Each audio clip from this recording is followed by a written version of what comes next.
বলতে আমরা এই ঘটনা আমাদের অভিযান চলছে এবং আমরা যারাই জড়িত থাকুক আমরা আইনগত ব্যবস্থা নিব। এই পর্যন্ত আমরা কোনো লিখিত অভিযোগ বা কারো পক্ষ থেকে কোনো ধরনের মামলা এই ধরনের কিছু পাইনি।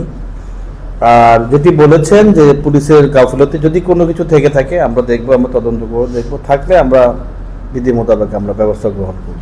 গতকালকে আপনাদের পুলিশের সামনে দেশীয় অস্ত্রের ব্যবহার করতে যেটি সাদিক এবং বলেছেন, আপনাদের কি বিবৃতিত দেখেছেন কি দেশীয় অস্ত্র এবং গণমাধ্যমও কাউকে এসেছে, এই ব্যাপারে আসলে আপনারা চিহ্নিত করতে পেরেছেন কিনা, তারা কারা বা তাদের বিষয়ে আপনাদের কোনো অভিযান চালাবেন কিনা এই অস্ত্রগুলো? আমাদের অভিযান চলছে, আমি যেটা বলেছি অভিযান চলছে এবং এটি অবশ্যই আমরা ফুটেজ দেখে আমরা এটার ব্যবস্থা নেব।